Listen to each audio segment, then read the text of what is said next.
IT job కోసం చూస్తున్నారా? ఐటీలో కెరియర్ బిల్డ్ చూసుకోవాలనుకుంటున్నారా? అయితే సమాధానం కోడింగ్ ట్యూటర్. H1B వీసాలకి సంబంధించి ఫీజుని $15,000 నుంచి $1,00,000 పెంచిన తర్వాత అందరిలోనూ ఆందోళన మొదలైంది. అంతలోనే ఒక చిన్న రిలాక్సేషన్ని అనౌన్స్ చేసింది అమెరికా ప్రభుత్వం.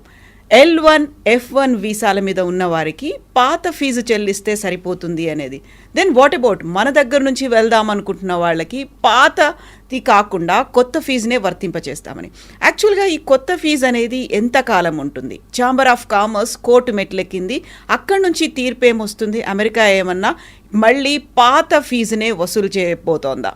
ఏం జరగబోతోంది? మనతో పాటుగా ఉన్నారు సీనియర్ జర్నలిస్ట్ సురేష్ కొచ్చతిల్ గారు. సార్ నమస్తే. H1B వీసా అనగానే చాలా ఒక డాలర్ డ్రీమ్స్ కనిపిస్తాయి, మన ఫ్యూచర్ అంతా మన ఎదురుగా కనిపిస్తుంది. సడన్గా అన్ని షార్టర్ అయిపోయాయి. $15,000 కాదు $1,00,000 చేసిన తర్వాత. బట్ ఈరోజు వచ్చినటువంటి చిన్న రిలాక్సేషన్ ఎవరికి ఇస్తున్నారు? క్లారిటీ అనేది కావాలి అంటే ఏం చెప్తారు సార్? ఫస్ట్ ఆఫ్ ఆల్ మనం H1B అనేది మనం అర్థం చేసుకోవాలి ఏంటనేది. H1B వీసా ఒక ఎంప్లాయ్మెంట్ వీసా లాగా చూసుకోవచ్చు మనం. అది ఎందుకు జార్జ్ బుష్ టైంలో తీసుకొచ్చారు, ప్రెసిడెంట్ బుష్ ఉన్నప్పుడు. బేసిక్లీ అమెరికాలో స్కిల్ సెట్స్ లేదు. అట్లాంటి స్కిల్ సెట్ లేనప్పుడు బయట నుంచి మనం తెచ్చుకోవాలని చెప్పి H1B వీసా పెట్టారు. సో ఆర్గ్యూ చేస్తున్నప్పుడు, పెటిషన్ ఇస్తున్నప్పుడు for applying for visa we're arguing that this particular skill ఏదైనా ఉండొచ్చు. For example robotics, high end రోబోటిక్స్లో ఈ స్కిల్లో యూఎస్లో ఎవరు లేరు, విచ్ ఇస్ అబద్ధం. ఉంటారు కానీ కంపెనీలు ఏమంటారు that guy is not good enough. ఎందుకంటే అక్కడ కూడా మంచి కాలేజీలు ఉన్నాయి కదా, మన వాళ్ళు అక్కడే చదువుకుంటారు కదా, అక్కడ MITs ఉన్నాయి, అన్నీ ఉన్నాయి. మరి మీరు అంటారు అక్కడ స్కిల్ లేదంటారు. కానీ అప్పుడు ఉండే 1990 they had an issue. In fact the US science foundation అనుకుంటే ఎవరు వాళ్ళకి సర్వే కూడా చేశారు. 160,000 మంది మాకు తక్కువ ఉన్నారు స్టెమ్ ఫీల్డ్లో, science, technology, engineering and maths. బయట నుంచి తీసుకురావాలి. That is how the H1B started. దీంట్లో మన తప్పు కూడా ఉంది. టెక్నికల్ ఏంటంటే వీఆర్ రీప్లేసింగ్ అన్ అమెరికన్ వర్కర్కి వచ్చే అదే జీతం మన ఎంప్లాయీకి ఇవ్వాలి. ఫర్ ఎగ్జాంపుల్ అమెరికన్ వర్కర్కి $120,000 ఒక సంవత్సరానికి ఇస్తుంది. కేవలం US mean is around $80,000 to $100,000. మీకు తెలిసింది యావరేజ్ వేజ్. 120,000 అని పెట్టుకుందాం. అంటే మీరు ఇక్కడి నుంచి మన దేశం నుంచి తీసుకెళ్ళే H1B వర్కర్ని you to pay the same amount. కానీ చేయరు. 50,000 60,000తో పని నడిపించుకుంటారు. That is idea behind it. వాళ్ళకి కాస్ట్ తగ్గించాలి, స్కిల్ ఉండాలి ద సేమ్ టైం. ఇది కంటిన్యూ అయినే పోతున్నాయి. Actually it meant for a limited time, కానీ ఇది నాన్ ఎండింగ్గా వెళ్ళిపోయింది అనమాట. ఒక టైంకి వచ్చినప్పుడు ఏమైందంటే, ఇప్పుడు ప్రెసిడెంట్ ట్రంప్ ఎలక్షన్ క్యాంపెయిన్లో కూడా మాట్లాడుతున్నప్పుడు ఇదే అన్నారు, మా అమెరికన్ ఎంప్లాయీస్కి, మా అమెరికన్ స్టూడెంట్స్కి వాళ్ళు చదువుకున్న తర్వాత వాళ్ళకి ఉద్యోగం రావట్లేదు, మా దగ్గర పనిచేసి ఎక్స్పీరియన్స్ ఉన్న వాళ్ళకు కూడా ఉద్యోగం రావట్లేదు. అంటే వాళ్ళకి ఎందుకు ఇట్లా ఉద్యోగం దొరకలేదు? దాని మెయిన్ రీజన్ ఇస్ బయట నుంచి ఎంప్లాయీస్ని తీసుకొస్తున్నారు, భారతదేశం నుంచి, చైనా నుంచి, మిగతా దేశాన్ని తీసుకొస్తున్నారు. మా వాళ్ళకేమో ఉద్యోగం లేదు. So it's a genuine cost, దాంట్లో డౌట్ ఏం లేదు. ఎందుకంటే మీరు ఒరిజినల్ H1B ఫిలాసఫీ మీద చూస్తే మనం తప్పులు చాలు, మనమని కాదు తీసుకెళ్తున్న కంపెనీలు కూడా. దీనికన్నా ముందు కూడా కవిత గారు నేను చెప్పాను, టాప్ 10 2025లో H1B, ఎందుకంటే ఇప్పుడు H1B లేదు, నెక్స్ట్ స్ప్రింగ్లో వస్తుంది, 2026లోనే ఉంది నెక్స్ట్ స్లాట్. ఈ 2025లో అప్లై చేసి వీసా వచ్చిన వాళ్ళకి చూస్తే టాప్ 10 కంపెనీస్లో ఒకటే ఇండియన్ కంపెనీ ఉంది, TCS అట్ నెంబర్ 3. మిగతా కంపెనీలు 8 కంపెనీలు సాఫ్ట్వేర్ కంపెనీ, అంటే 7 కంపెనీలు software including TCS. Last 2 companies are retail companies, Target and Walmart. వాళ్ళైతే IT ఇంజనీర్లు తీసుకురారు కదా, వాళ్ళకి కావాల్సింది ఏమిటంటే మేనేజర్స్ లాంటి వాళ్ళు కావాలి వాళ్ళకి. ఇది కాకుండా ఈ H1B అనేది ఇంకొక కేటగిరీ కూడా అప్లై అవుతుంది. ఇంకొకటి కాదు, చాలా కేటగిరీస్కి. Doctors, nurses, priest, Indian Catholic priest అంటే మన చర్చ్కి ఉన్న ప్రీస్ట్, అండ్ నన్స్. ఈ 4 కేటగిరీలు తక్కువ ఉన్నారు USలో. వాళ్ళు ఏం చేశారంటే ఇక్కడి నుంచి తీసుకెళ్లారన్నమాట, మన దేశం తీసుకెళ్ళినప్పుడు I think around 2,000 somewhere there is a problem. జల్దీ ఖతం అయిపోతుండే H1B, ఇంతమంది తీసుకెళ్తున్నప్పుడు కోటా అయిపోతుండే. దాన్ని ప్రివెంట్ చేయడానికి ఏం చేశారంటే అక్కడున్న హాస్పిటల్ సెక్టర్, మళ్ళీ క్యాథలిక్ సెక్టర్, వాళ్ళు అంటే అమెరికాలో మోస్ట్లీ క్యాథలిక్స్ కన్నా ఎక్కువ వాళ్ళు బ్యాప్టిస్ట్ ఉంటారు అక్కడ. సో ఎనీవే సేమ్ డినామినేషన్ అనుకోండి వాళ్ళది. వాళ్ళు లాబీ చేసి ఈ H1B నుంచి తీసేశారు ఈ కేటగిరీని. This is a non quota category. ఎంతమందినని మీరు తెచ్చుకోవచ్చు డాక్టర్లని, ఇండియా నుంచో ఎక్కడి నుంచైనా, no limit. No limit. Versus H1B has a limit per year. ఇది కంటిన్యూ అయిపోతున్నప్పుడు ఒక స్టార్ట్కి వచ్చినప్పుడు, ఇన్ఫ్యాక్ట్ డ్యూరింగ్ ద క్యాంపెయిన్ మీకు గుర్తుంటుంది, ఏదో the clash between Trump and Elon Musk. Elon Musk ఏం చెప్పారంటే H1B నుంచి వచ్చిన వాళ్ళే మన దేశాన్ని ఇట్లా తయారు చేశారు, మీరు వాడిని ఆపేస్తే మన దేశంలో ఇన్నోవేషన్ ఆగిపోతుంది. Good point. ఇప్పుడు అదే జరగబోతుంది. ఇప్పుడు ఏమవుతుందంటే, ఇప్పుడు ఏం చెప్తున్నారు ట్రంప్, కాదు $1,00,000 పెట్టాలి మీకు కావాలంటే, అంటే అంత ఎక్సెప్షనలీ స్కిల్డ్ మనిషి ఉండాలి వాళ్ళు. కానీ కోవిడ్ మనకు చాలా లెసన్స్ నేర్పించింది మనకి. And one of the biggest lessons was మీరు ఎక్కడి నుంచైనా పని చేసుకోవచ్చు. మీరు ఎక్కడి నుంచి, ఇప్పుడు హైదరాబాద్లో చూస్తే కూడా మీరు హైటెక్ సిటీ వైపు సాయంత్రం పోతారు, లైట్లు ఉన్న అన్ని, ఆ గ్లాస్ ఫెసాడ్ ఉన్న అన్ని టాల్ బిల్డింగ్స్ చూస్తున్నప్పుడు, స్కై స్క్రేపర్స్ చూస్తున్నప్పుడు మీకు డౌట్ వస్తుంది అది అమెరికానా ఇండియానా అని చెప్పేసి. ఎందుకంటే we're working as per their timings. వాళ్ళ కోసం పనిచేస్తున్నాం. అది వెల్స్ ఫార్గో ఉండొచ్చు, డెలాయిట్ లాంటి కంపెనీ ఉండొచ్చు, చాలా కంపెనీలు ఉన్నాయి. Microsoft is there, Oracle. వీళ్ళందరూ నాట్ ఓన్లీ అమెరికా, మిగతా జాగ్రఫీస్ కూడా వర్క్ చేస్తున్నారు. యూరోప్ ఉండొచ్చు, అది కాకుండా ఆస్ట్రేలియా ఉండొచ్చు, మిడిల్ ఈస్ట్ ఉండొచ్చు, వాళ్ళ కోసం కూడా పనిచేస్తున్నారు ఇక్కడ కూర్చొని. సో లాజిక్ నౌ ఇస్, ఎందుకు అక్కడికి వెళ్ళాలి? ఇప్పుడు నేను చాలామంది మాట్లాడాను, ఎస్పెషల్లీ టెక్నికల్ రిక్రూటర్స్ దగ్గర మాట్లాడాను, మీరేం చేయబోతున్నారు? ఓకే. వాళ్ళు ఏమంటున్నారు, మాకు ఇస్తున్న ఇన్స్ట్రక్షన్స్ ఏంటంటే we will pay them the same salary. అక్కడికి వస్తే ఎంత అదే శాలరీ మేము ఇండియాలో ఇస్తాం, ఎందుకంటే వీళ్ళు exceptionally skilled people, but we will not pay the $100,000. వాళ్ళకి బిజినెస్ వీసా ఇప్పించేస్తాం మేము. వాళ్ళు సంవత్సరంలో ఒక 10 నెలలు పని చేసుకొని ఇక్కడి నుంచే నడిమిట్లో every 3 months they will go for a US tour.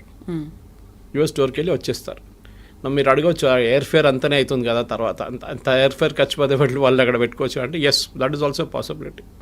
కానీ ఇక్కడి నుంచి కూడా చేసుకోవచ్చు, రిమోట్ యూ కెన్ వర్క్. ముందు మన దగ్గర నాకు గుర్తుంది, ఇప్పుడు కూడా Y2K బూమ్ టైంలో off site and on site అని చెప్పి ఒక కాన్సెప్ట్ ఉండే. ఇప్పుడు చాలామంది ఆన్ సైట్ పని చేయడానికి వాళ్ళకి ఇష్టపడుతుంది, ఎందుకంటే డాలర్ టర్మ్స్లో మీరు చెప్పినట్టు డాలర్ డ్రీమ్స్ ఉండే అప్పుడు. కానీ ఇప్పుడు అది లేదు. You can work from anywhere. And me salary కూడా, ఇఫ్ యూఆర్ ఎక్సెప్షనలీ టాలెంటెడ్, మీకు అదే శాలరీ ఇండియాలో వస్తుంది. కానీ taxation is an issue, health care is an issue. చాలామంది దుబాయ్కి ఎందుకు రీలొకేట్ చేస్తున్నారు? ఇప్పుడు నేను మొన్న ఒక రిపోర్ట్ చదివాను, యూరోప్ నుంచి అండ్ యూఎస్ నుంచి మ్యాక్సిమం ఎక్స్పాట్రియేట్స్, వాళ్ళది Americans are moving to Dubai to work. అదే కంపెనీలు, మైక్రోసాఫ్ట్ పెద్ద క్యాంపస్ ఉంది Dubai. So they are setting up. Sharjah కూడా is a big educational place. ఆ Emirates 7 countries they are really aggressive. Sharjah ఉండండి, Abu Dhabi ఉండండి, Dubai ఉండండి, ఇట్లాంటి దే ఆర్, వాళ్ళు ఏం చేస్తున్నారంటే బయట నుంచి అంతా కంపెనీస్ తీసుకొచ్చి ఇక్కడ పెట్టేసుకుంటున్నారు. వాళ్ళు అట్రాక్షన్ ఏంటంటే మెయిన్గా, మీరు ఇక్కడికి రండి, మీకు 0 ఇన్కమ్ ట్యాక్స్. ఓకే. ఎవరైనా, everybody will say yes to it. 0 income tax అంటే మళ్ళీ that's a big saving.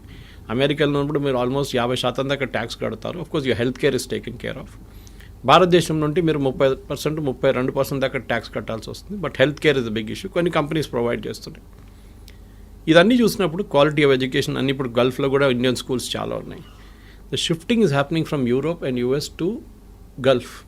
This is president Trump should be worried about this. ఆయనకి ఇక్కడ కొంచెం వరీ ఉండాలి, ఎందుకంటే టాలెంట్ అమెరికా నుంచి వెళ్తుంది, టాలెంట్ ఇండియా నుంచి వెళ్ళడం కాదు.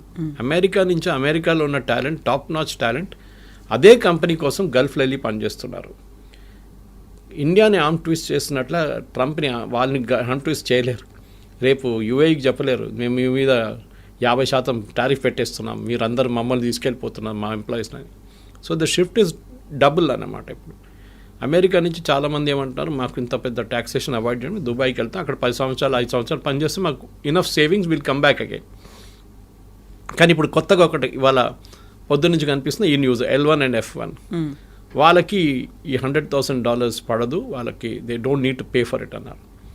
We should understand difference between L1 and F1. L1 is a non immigrant visa, ఒక హై స్కిల్డ్ మేనేజర్స్, ఎగ్జిక్యూటివ్స్ని తీసుకెళ్ళడానికి వీసా. అంటే వాళ్ళు నాన్ ఇమిగ్రెంట్ వీసా, వాళ్ళు భారతదేశంలో ఉండొచ్చు, any country, and they are going to US to work there. వాళ్ళకి L1 issue చేస్తున్నారు. F1 అనేది అకాడమిక్ స్టూడెంట్స్ అన్నారు, వాళ్ళు ఆల్రెడీ చదువుకుంటున్నారు అక్కడ. ఈ 2 కేటగిరీస్ ఏం చేస్తారు, ఒకసారి వెళ్ళిన తర్వాత అక్కడ, స్పెషల్లీ మన వాళ్ళు ఇక్కడి నుంచి, they try and extend it to an H1B. అక్కడే ఉండాలని సెట్ వాళ్ళు ఫస్ట్ H1B తీసుకొని, దాని తర్వాత గ్రీన్ కార్డ్, దాని తర్వాత citizenship. So that transfer from L1 or F1 to H1B will not attract $100,000 అంటున్నారు. ఇప్పుడు అటార్నీస్ చెప్తున్న న్యూస్ ఇది, మన ఛానల్స్లో వస్తున్న, నేషనల్ ఛానల్స్లో వస్తున్న న్యూస్ అది చూపిస్తుంది. అది ఫైనల్ ఎక్కడ ఎండ్ అవుతుందో తెలియదు. దాని తర్వాత మీరు స్టార్టింగ్లోనే చెప్పారు అక్కడ కేసులు నడుస్తున్నాయి. US chamber of commerce case వేశారు అక్కడ, saying that this is unfair, మాకు టాలెంట్ కావాలి, మీరు టాలెంట్ అలౌ చేయకపోతే మేమేం చేయాలి, మళ్ళీ మేము ఇన్నోవేషన్ ఉండదు మా దగ్గర. ఇన్నోవేషన్ మిగతా కంట్రీస్కి వెళ్ళిపోతే ఆల్రెడీ చైనా తీసుకెళ్ళిపోయారు చాలా మటుకు ఇన్నోవేషన్, ఈ వీళ్ళని కూడా తీసుకెళ్తే ఎందుకు టాలెంట్ ఎందుకు అమెరికాకి రావాలంటున్నాం. నేను యాక్చువల్లీ లాస్ట్ వీక్ ఒక కపుల్తో మాట్లాడాను యూఎస్లో, Indian couple, settle there US citizens 20 సంవత్సరాల నుంచి. వాళ్ళు అంటున్నారు, సురేష్ గారు మీరు బిలీవ్ చేయరు, husband and wife, I won't take the name, but మాకు ఇద్దరికి ఉద్యోగం లేదు సురేష్, 6 నెలలు అయ్యాయి, ఎట్లా బిల్లు కట్టాలని కష్టపడుతున్నాం, పిల్లలు చదువుకుంటున్నారు, కాలేజ్కి వచ్చేసారు, ఇవేం చేయాలని మాకు అర్థం కావట్లేదు, యుఎస్ సిటిజన్ అయిపోయాం మేము, కానీ మాకు ఉద్యోగం లేదు ఇక్కడ. అమెరికా ఇస్ గెటింగ్ H1B పక్కన పెట్టండి, America is getting stretched out completely. మొన్న కూడా ఒక అమెరికన్ సెనేటర్ అన్నారు, the problem is we're out priced in the market, completely out priced. ఇప్పుడు నేను చెప్పే ఎగ్జాంపుల్ మీకు చాలాసార్లు చెప్పాను, plumber cost more than the tap. ఇది ప్రాబ్లం అమెరికా. మీరు ఏ ఫోన్ ఇప్పుడు కూడా చూడండి, last month also iPhones maximum India నుంచి ఎక్స్పోర్ట్ చేసింది యూఎస్కి వితౌట్ టారిఫ్. ఐఫోన్ చాలా smart, Trump is not putting tariff on iPhones or any electronic goods. IT మీద లేదు, ఫార్మస్యూటికల్స్ మీద లేదు, అండ్ ఆన్ ఎలక్ట్రానిక్ గుడ్స్. ఫార్మస్యూటికల్స్లో మనకు తెలిసిందే generic, we're not talking of patent drugs, patent అంతా యూరోప్ నుంచి వస్తుంది, మన దగ్గర నుంచి వెళ్ళి జనరిక్ 95%, సో నాట్ ఇంపాక్టెడ్. ఇవాళ ఇంకో రిపోర్ట్ పొద్దున్న నేను చదివాను టెక్స్టైల్స్ గురించి, it was by an international public, I think it is McKinsey. వాళ్ళు ఏమంటున్నారు అంటే ఇండియన్స్ ఎంత మంచిగా అడ్జస్ట్ చేసుకున్నారంటే, Bangladesh got a cheaper cloth because వాళ్ళకి 15% వేశారు, భారతదేశానికి 50% వేశారు. In spite of that India has invented new markets in Europe. మన లాస్ట్ 2 months ఎక్స్పోర్ట్స్ మీరు చూస్తే August and September our exports have gone up to Europe and other places. మొత్తం as a basket of exports it has gone up, to Europe it has gone up more అన్నమాట. So వీళ్ళేమంటారు, మా father generation నుంచి one కంపెనీగా in Tirupur talking about this, మా father grandfather generation నుంచి US అని చెప్పి అక్కడ టార్గెట్ కానివ్వండి, వీళ్ళ మిగతా రీటైల్ చైన్స్ వీళ్ళ దగ్గర నడుస్తుంటుంది, మేము ఎక్కడికి చూడలేదు మార్కెట్ బయట అని చెప్పేసి. Now we're looking at newer markets and the struggle is different. ఎందుకంటే వాళ్ళ క్వాలిటీ వాళ్ళ దాంట్లో అడ్జస్ట్ చేయడం, వాళ్ళ దాంట్లో అడ్జస్ట్ అయిపోయారు వీళ్ళు. వాల్మార్ట్ కానీ టార్గెట్ కానీ మిగతా అన్ని చైన్స్ ఉన్నాయి కదా అక్కడ, they all got use to it. Now suddenly they adjusting to new market అన్నమాట. సో మన దగ్గర ఉన్న F1 ఇప్పుడు H1B అప్లై చేసే ఎంప్లాయీస్ కానివ్వండి, మోస్ట్ ఆఫ్ దట్ పిల్లలకి, ఇక్కడ అన్నిటికంటే డేంజరస్ ప్రాబ్లం ఎక్కడ వస్తుందంటే ఎడ్యుకేషన్ కోసం వెళ్ళే పిల్లల కోసం స్కాలర్షిప్ వచ్చి వీసా డినై చేసిన కేసులు ఉన్నాయి చాలా మటుకు. I met one doctor recently, young kid, Gandhi Osmania నుంచి పాస్ అవుట్ అయ్యి షీ వాజ్ వర్కింగ్ అండ్ ఆమెకి ఫుల్ స్కాలర్షిప్ వచ్చింది MS కోసం, కానీ she couldn't go, visa reject చేసేసారంట. ఇక్కడ చెప్పాల్సింది ఏంటంటే మెయిన్గా వీసా ఎందుకు రిజెక్ట్ చేస్తున్నారు, ఒకటి నో రీజన్, ఏ రీజన్ కూడా చెప్పట్లేదు, వాళ్ళ రీజన్ ఇస్తున్నారు, that reason is very very obscure. Second, మీ సోషల్ మీడియా హ్యాబిట్స్ చెక్ చేస్తున్నారు వాళ్ళు, ఫుట్ ప్రింట్స్ ఏమున్నాయి డిజిటల్, మీరు డిలీట్ చేస్తే కూడా వాళ్ళు పట్టుకుంటారు. డిలీట్ చేయడం ఇంకా డేంజరస్. ఇప్పుడు still there you can still argue, నేను అది కొంచెం ఎమోషనల్గా రాశాను అది ఇది అని చెప్పి, కానీ మీరు ఈ లెఫ్టిస్ట్ ఐడియాలజీస్, ఈ వోక్ కల్చర్, LGBT రైట్స్, దీని గురించి ఎక్కువ రాయడము, సపోర్ట్ చేయడం, హ్యూమన్ రైట్స్ గురించి, ఇమిగ్రేషన్ పాలసీ గురించి రాయకండి మీ సోషల్ మీడియా హ్యాండిల్స్లో. నాలాంటి వాళ్ళకి ప్రాబ్లం లేదు, I have no dream of going to US, but still యంగ్స్టర్స్కి ఇది ఉన్న చాలామందికి ఉన్నా, నాకు ఆ కల్చర్ కూడా లేదు, I'm more of a rightist than leftist. కానీ వాళ్ళు చాలా చాలా కేర్ఫుల్ ఉండాలి. ఇక్కడ ఉన్నప్పుడు పిచ్చోన్లాగా వెళ్ళి ఏదో స్పీచ్లు ఇవ్వడము, లేకుంటే రాయడము, దాంట్లో ఫోటోలు పెట్టడము, ప్రొటెస్ట్ చేయడం, it will impact your, unless you're not planning to go to US, it will definitely impact. So 3 లెవెల్లు చూడాలి కవిత గారు మీరు అడిగిన ప్రశ్నకి. ఒకటి L1 F1 మనం మాట్లాడుకున్నాం. Second H1B itself, what will be the next step legal and otherwise. Conversion from L1 F1 to H1B అది కూడా మనం చూసాం. 4వది ఏంటంటే డెఫినెట్గా what are the options for people who are not getting an H1B, which is basically staying back in India. 5వది ఇంకో ఇది కూడా చెప్తున్నారు, మెక్సికోలో కెనడాలో వీళ్ళు కూర్చోబెడదాం, అక్కడ ఒక యూనిట్ స్టార్ట్ చేద్దాం. ఫర్ ఎగ్జాంపుల్ IT కంపెనీ వాళ్ళు మెక్సికోలో స్టార్ట్ చేస్తారు, it can be a Wipro or TCS or Infosys. అక్కడి నుంచి US ట్రావెల్ చేయడం చాలా దగ్గర. కెనడా నుంచి కూడా అంతే, కెనడా నుంచి can even drive down if you want. So మీరేం చేస్తారు, అక్కడ 3 నెలలకి మీరు వెళ్ళి USలో మీటింగ్ అటెండ్ చేసి వచ్చేస్తారు. You can be working from Mexico without attracting $100,000. So benefit అందరికీ ఉంది ఎక్సెప్ట్ ఫర్ యూఎస్కి పెద్ద లాస్ కాబోతుంది ఇప్పుడు కాదు, షార్ట్ టర్మ్ లాంగ్ టర్మ్లో వాళ్ళ ఎంప్లాయీస్కి ఉద్యోగం వస్తుంది, అది రాదు. ఎందుకంటే కంపెనీస్ అన్నీ ఏం చూస్తున్నారు కవిత గారు అంటే హౌ టు ప్రాఫిట్, మాకు ఎక్కువ లాభాలు కావాలి. ఎందుకంటే మా షేర్ హోల్డర్స్కి మేము ట్రంప్ చెప్పిన మాట వింటే మేము మొత్తం మునిగిపోతాం. We have to create our own kind of level of playing field అన్నమాట. దానికి ఎంత తక్కువ జీతం అని చెప్పకూడదు, ఎంత తక్కువ వాల్యూలో మనం ఎంప్లాయీస్ని తీసుకొస్తామో మా ప్రాఫిట్ అంత ఎక్కువ అవుతుంది. కానీ మ్యాన్ పవర్ కాస్ట్ చాలా contributes huge amount of money to the final bottom line. మీ టాప్ లైన్ గ్రో కావచ్చు కానీ బాటమ్ లైన్లోనే అల్టిమేట్లీ ప్రాఫిట్ వస్తుందా లేదా అని చూడాలన్నమాట. సో అక్కడ if an employee can be bought at a lesser cost, ఆయన ఇక్కడే పెట్టేసుకుని అమ్మాయిని అబ్బాయిని ఇక్కడే పెట్టేసుకుని పని చేయించుకుంటే we can save more money for the company. దానికోసం మనం మైక్రోసాఫ్ట్ మొన్న ఒక 2 నెలల ముందు ఫీనిక్స్ దాంట్లో near next to their campus they about 2 lakhs square feet on lease. ఎన్నో సంవత్సరాలు తీసుకున్నారు వాళ్ళు. 2 లక్షల స్క్వేర్ ఫీట్ అంటే చిన్నది కాదు. అంటే they have plans of expansion. అది కాకుండా గూగుల్ చూసాం మనం విశాఖపట్నంలో డేటా సెంటర్ సెటప్ చేశారు. Of course data centre doesn't generate huge amount of jobs, but still it's a big significant announcement. అట్లనే మనం చూస్తున్నాం చాలా మటుకు అమెరికా నుంచి భారతదేశంలో ఇప్పుడు చిప్స్ కూడా చూడండి, చిప్స్ తయారు చేస్తున్న కంపెనీలు కూడా except for Nvidia maybe others are all in India. చాలామంది మన second company started producing chips and started exporting from day for yesterday. ఇట్లాంటి చాలా నడుస్తున్నాయి. సో భారతదేశానికి ఆపర్చునిటీస్ ఉన్నాయి, ముందట్లా కాదు. And we need not be in US అని కోవిడ్ నేర్పించింది మనని. Work from anywhere, work from home or work from anywhere. ఆ కాన్సెప్ట్తోని ఇక్కడున్న స్టూడెంట్స్ కానీ ఇక్కడున్న ఎంప్లాయీస్ కానీ పాజిటివ్గా తీసుకొని ఉంటే బాగుంటుంది. తర్వాత సిచ్యువేషన్ మారచ్చు, court can give a decision. But Trump has an executive power. ఒక ప్రెసిడెంట్కి, యూఎస్ ప్రెసిడెంట్కి ఒక ఎగ్జిక్యూటివ్ పవర్ ఉంది. ఏ కోర్ట్ ఇచ్చినా కానీ, ఏ నిర్ణయం వచ్చినా కానీ యూఎస్ ప్రెసిడెంట్కి at the port where you enter US ఒక ఫీజు వేయడానికి అమెరికన్ ప్రెసిడెంట్కి అథారిటీ ఉంది. ఇదంతా పోతే కూడా ఆయన కొత్త ఫీజు వేస్తాడు. ఇప్పుడు ఈ 100,000 is the fees for entering US అని చెప్తారు. దాన్ని కోర్ట్ డినై చేయలేరు. ఎందుకంటే ఇప్పుడు ఇచ్చిన ఆర్డర్ని should have been passed by the American Congress. అదొక ఆర్గ్యూ చేయొచ్చు.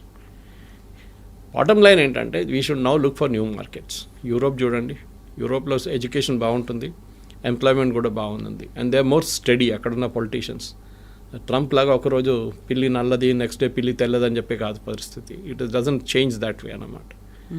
ఓవరాల్ నేనైతే పాజిటివ్గా ఉన్నాను. అండ్ నెక్స్ట్ 3-4 monthsలో క్లారిటీ కూడా వచ్చేస్తుంది. ట్రంప్ కూడా చాలా మటుకు దిగి వస్తున్నారు. ఈ signing agreements with Australia, with Russia, ఇప్పుడు యుక్రెయిన్ చూడండి, అది కూడా మారిపోయింది, కథ అంతా మారిపోయింది అక్కడ. Overall Trump is also feeling the heat అనమాట. ఎందుకంటే ఆ ఎంప్లాయ్మెంట్ రావట్లేదు. లాస్ట్ 3 నెలల్లో American unemployment has risen to record levels.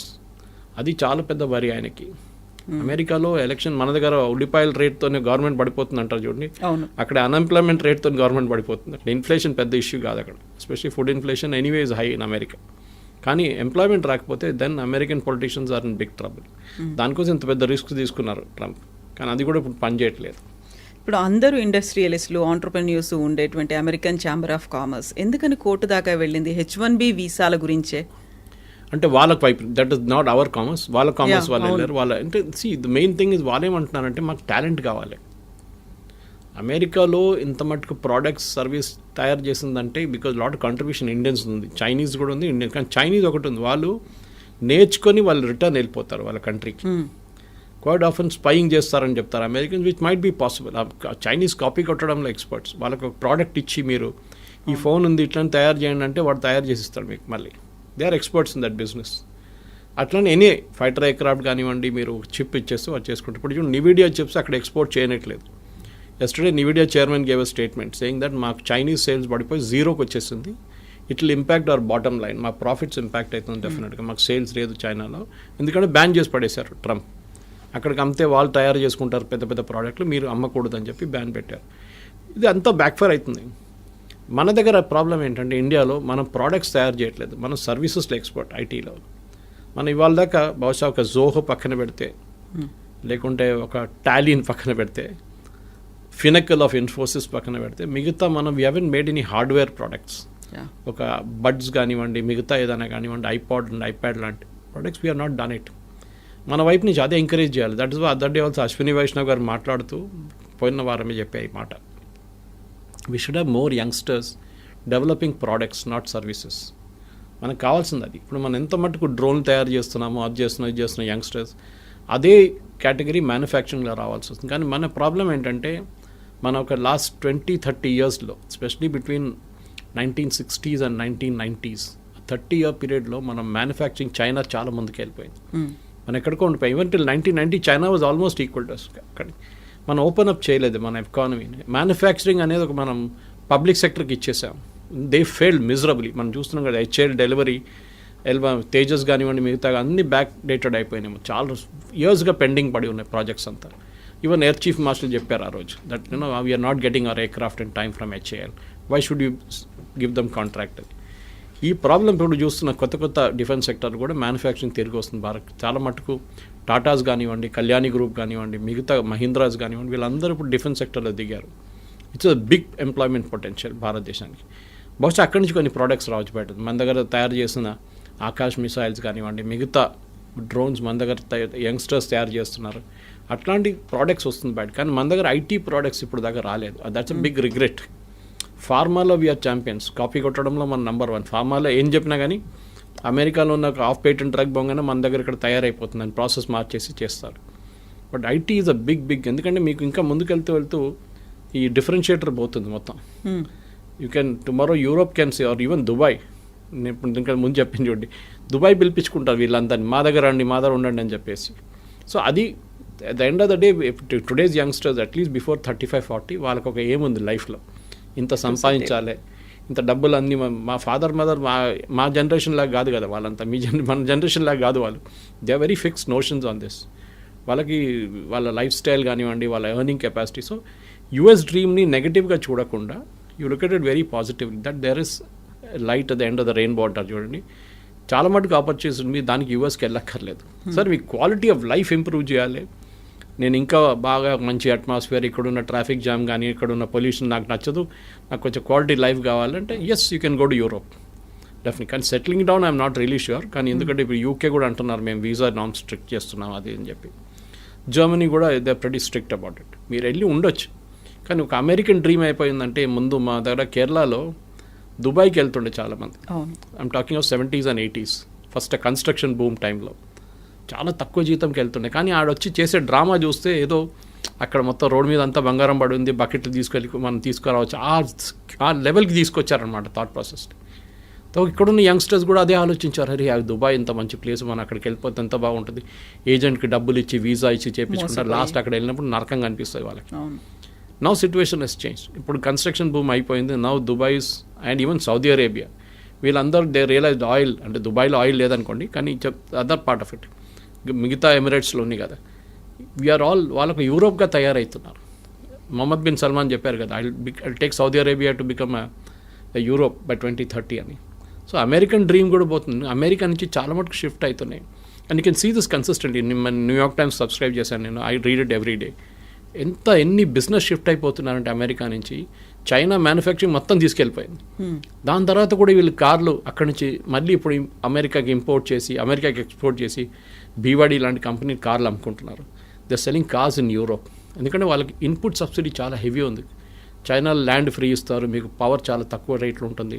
చాలా చైనీస్ గవర్నమెంట్ చాలా ఎంకరేజ్ చేస్తారు ఇండస్ట్రీని. అండ్ వాళ్ళకు కూడా ఒక లాంగ్ టర్మ్ గేమ్ ప్లాన్ ఉంది.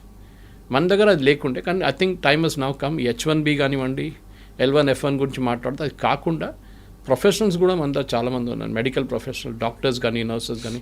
కేరళ నుంచి nurses are heavy demand in US, యూరోప్లో కూడా అంతే. So they are all travelling they.